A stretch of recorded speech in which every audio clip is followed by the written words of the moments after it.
UP के 49% मंत्रियों पर पुलिस केस दर्ज है और लगभग 20% मंत्री ऐसे हैं जो 7वीं और 8वीं तक की पढ़ाई की है। और यूपी के सीएम योगी आदित्यनाथ ने अपने 2014 के हल्फनामों में दर्जनों केस का जिक्र किया था। सीएम बनने के बाद भी उनके खिलाफ लगभग 7 मुकदमे दर्ज थे। योगी के खिलाफ मर्डर के भी आरोप लगे थे, लेकिन सत्ता में आने के बाद एक एक करके हटवाते गए। एक चीज जो दिमाग हिलाकर रख देगा वो है यूपी के 403 विधायकों में 205 विधायकों पर आपराधिक मुकदमे दर्ज है। इन सब पर बात करेंगे, लेकिन इससे पहले इनके बुलडोजर कार्रवाई को समझते हैं। खबर उत्तर प्रदेश से, जहां अपराधी हो या उपद्रवी दोनों के खिलाफ सीएम योगी की जीरो टॉलरेंस वाली नीति। सावन के महीने में बादल से ज्यादा बुलडोजर गरज रहा है जो अतिक्रमण के सफाई के लिए दौड़ता जा रहा है। उत्तर प्रदेश की राजनीति का असली रंग तब बदल गया जब 2017 में योगी आदित्यनाथ ने मुख्यमंत्री की कुर्सी संभाली। सत्ता की कमान संभालते ही उन्होंने प्रदेश में अपराधियों का सफाया करने का ऐलान कर दिया। ये सरकार तो जो जिस भाषा में समझेगा उस भाषा में समझाना भी जानती है। मंच से, रैलियों में, यहाँ तक कि मीडिया से भी बार बार ये कहते रहे अगर कोई अपराधी अपराध करेगा तो उसके खिलाफ बुलडोजर एक्शन होगा। वैसे तो ये शब्द कुछ लोगों के लिए कानून का डर था, तो वहीं माफियों के लिए सीधा मौत का फरमान। 3 शेड डालकर माजिद ने लाखों की कीमती जमीन पर अवैध कब्जा कर रखा था, जिसे योगी के बुलडोजर ने ध्वस्त कर दिया। यूपी में अपराधियों के लिए अब कहीं छुपने की जगह नहीं थी, क्योंकि पुलिस के साथ साथ पूरा प्रशासन योगी के इशारे पर चलने लगा। योगी सरकार के आने के बाद प्रदेश में बुलडोजर न्याय का नया चलन शुरू हुआ। हजारों की संख्या में अवैध मकान, दुकानें, प्रॉपर्टी प्रशासन ने ध्वस्त कर डाली, और ये सब माफियों और बड़े अपराधियों के नाम पर हुआ। मीडिया चैनलों पर योगी के बुलडोजर चलने की तस्वीरें, माफिया, गैंगस्टर, भूमाफिया सब सामने आ गए। आंकड़े बताते हैं कि साल 2017 से 2025 तक यूपी सरकार ने लगभग 10,000 से ज्यादा बुलडोजर एक्शन के आदेश किए, जिसमें राजनीतिक विरोधी से लेकर डॉन टाइप अपराधी भी शामिल रहे। विकास दुबे, मुख्तार अंसारी जैसे नाम सबको मालूम है। इनके अवैध निर्माण तोड़े गए, संपत्ति जब्त हुई, परिवार सड़क पर आ गया। अब थोड़ा सोचिए ये सब कितना सही है। कानून के हिसाब से देखा जाए तो देश के संविधान में हर आरोपी को सुनवाई का अधिकार है। सुप्रीम कोर्ट बार बार प्रशासन को याद दिलाता है कि बिना कोर्ट के आदेश किसी भी आरोपी का घर तोड़ना गैर कानूनी है। ये एक बार नहीं, सुप्रीम कोर्ट बार बार सरकार को चेतावनी देता रहता है, मगर यूपी में कई मामलों में पहले बुलडोजर चलता है और बाद में कोर्ट की तारीख मिलती है। जनता के बीच में डर बैठ जाता है, अपराध कम होते हैं, लेकिन कानून की गरिमा भी खतरे में आ जाती है। असली सवाल यही है, क्या योगी सरकार संविधान से ऊपर है? क्या जुर्म की सजा सिर्फ बुलडोजर है या कानून की अदालत? अगर मैं सही हूं तो बाबा के बुलडोजर से जितना माफिया डरते हैं उतना ही संविधान भी डरता है, कहीं उसकी इज्जत ना मिट्टी में मिल जाए। डर से कानून नहीं चलता, कानून से डर चलता है।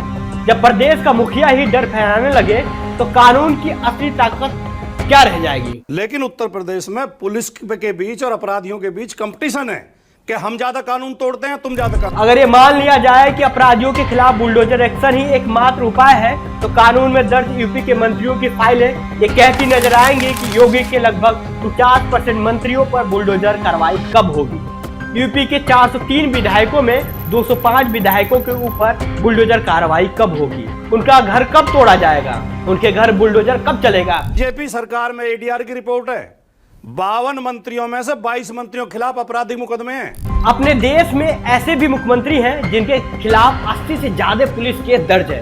अब सोचो, जिसके खिलाफ खुद इतने आपराधिक मामले दर्ज हो, कैसे प्रदेश को अपराध मुक्त बनाएगा? ऐसे मुख्यमंत्री को प्रदेश से अपराध खत्म करने के लिए पहले खुद को जेल में भेजना होगा। फिलहाल आज हम सिर्फ यूपी की बात करेंगे। यूपी की योगी सरकार के मंत्री खुद कई गंभीर आरोपों में घिरे हुए हैं। हाल के एडीआर रिपोर्ट के मुताबिक योगी सरकार के लगभग 49% मंत्री यानी हर दूसरा मंत्री अपराधी है, और इनमें से 44% पर गंभीर अपराधों के केस दर्ज है। इनमें हत्या की कोशिश, अपहरण, महिलाओं पर अपराध, भ्रष्टाचार जैसे संगीन आरोप शामिल हैं। और ये आंकड़े हवाई नहीं है, ये चुनावी हल्फनामों में इन लोगों ने खुद बताया है। यहाँ तक कि यूपी के लगभग 20% मंत्री तो 7वीं 8वीं तक की पढ़ाई किए हैं। सोचिए, जनता के हित में लिया गया मंत्री पद जब खुद अपराध से घिरा हो तो प्रदेश का हाल क्या होगा।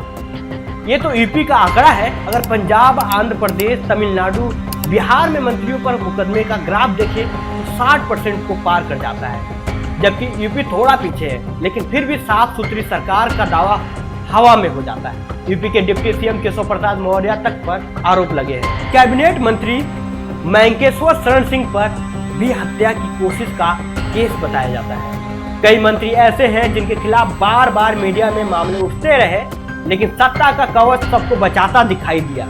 जनता भले ही अपराधियों की सजा मांगती है, लेकिन सियासत में केस चलाना और सजा दिलाना अलग कहानी है। अक्सर ये सारे केस कोर्ट में खींचते रहते हैं और जब तक कोर्ट फैसला नहीं देता तब तक मंत्री बेखौफ सत्ता चलाते हैं। अब सवाल ये उठता है, क्या ऐसे लोगों में प्रदेश की जनता सुरक्षित महसूस कर पाएगी? क्या कानून सिर्फ आम आदमी के लिए है और मंत्री या एमएलए के लिए अलग है? ये बड़ा सवाल है जो आज देश की राजनीति के चरित्र को उजागर करता है। संसद में बार बार ये मांग उठती रही कि गंभीर अपराध में जेल गए मंत्री पद छोड़ना पड़े। नई बिल भी आई, लेकिन सत्ताधारी पार्टी के हित में कानून लटक जाता है। फिर मैं वही बोलूंगा कि योगी बाबा का बुलडोजर अपने अपराधी मंत्रियों के खिलाफ कब चलेगी।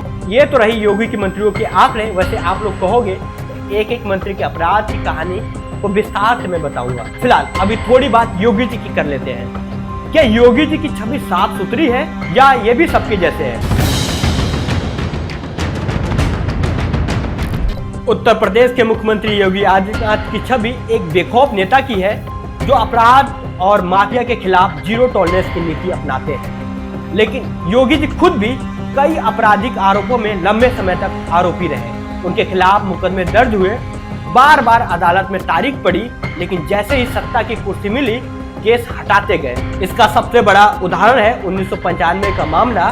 गोरखपुर के पीपीगंज पुलिस स्टेशन में सरकारी आदेशों की अवहेलना करने के आरोप में योगी सहित 14 अन्य लोगों पर एफआईआर दर्ज हुई थी। सत्ता में आते ही दिसंबर 2017 में यूपी सरकार ने इस केस को वापस लेने का आदेश जारी कर दिया। योगी आदित्यनाथ के खिलाफ खुद 12 मुकदमे थे, अपनी कलम से वापस ले लिए। इसके अलावा योगी आदित्यनाथ पर जातीय और धर्म आधारित भाषणों के आरोप, सांप्रदायिक तनाव फैलाने का आरोप, 2007 के गोरखपुर दंगे में भड़काऊ भाषण देने का आरोप और कई प्रदर्शन और धरना प्रदर्शन में सरकारी आदेशों की अवहेलना, ऐसे आरोप शामिल रहे। 1999 में उत्तर प्रदेश के महाराजगंज में समाजवादी पार्टी के नेत्री तलल अजीत के गनर सत्य प्रकाश यादव की हत्या के मामले में योगी आदित्यनाथ समेत कई लोगों के खिलाफ हत्या की गंभीर धारा आईपीसी के 302 के तहत एफआईआर दर्ज की गई थी। यह मामला लगभग 20 साल अदालतों में चला और जांच सीबीसीआईडी को सौंपी गई। जांच के दौरान सीबीसीआईडी ने अपनी रिपोर्ट में योगी आदित्यनाथ को इस हत्या में क्लीन चिट दे दी, यानी उनके खिलाफ कोई सबूत नहीं मिला। आखिरकार 2019 में प्रयागराज की स्पेशल एमपी एमएलए कोर्ट ने इस केस को ठोस आधार न होने के कारण और सीबीसीआईडी की क्लोजर रिपोर्ट को सही मानते हुए केस को पूरी तरह समाप्त कर दिया। कोर्ट के इस फैसले के बाद योगी आदित्यनाथ को 20 साल पुराने इस गंभीर आपराधिक आरोप से कानूनी राहत मिल गई। चुनावी हलफनामों के मुताबिक योगी पर 2022 की विधानसभा चुनाव के दौरान कोई आपराधिक केस दर्ज नहीं था और कोर्ट ने उन्हें हर बड़े मामले में बरी किया। सोशल मीडिया पर कई बार ये बात छिड़ती रहती है कि सीएम योगी पर सैकड़ों मुकदमे हैं।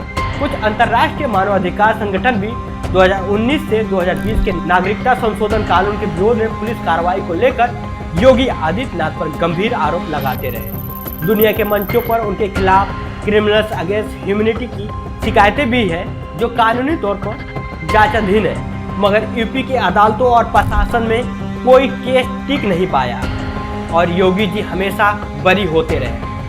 तो सोचिए, जिस नेता की सरकार माफिया और अपराधियों के अवैध निर्माण को बिना कोर्ट आदेश बुलडोजर से ध्वस्त करती है, वही नेता अपने ऊपर दर्ज केस सत्ता में आते ही साफ कर देता है। यही है भारतीय राजनीति का असल चेहरा, जहां कानून जनता के लिए है, नेता के लिए सत्ता कवच। इसलिए जनता को चाहिए 360 की क्रांति, जिसके तहत जनता सत्ताधारी नेताओं से सवाल कर सके और जनता अपने नेताओं के काम से खुश नहीं हो तो रिकॉल करे और अपना नेता बदल सके। 360 की क्रांति क्या है और कैसे देश में काम करेगी, इसके लिए मैंने अलग से वीडियो बनाई है।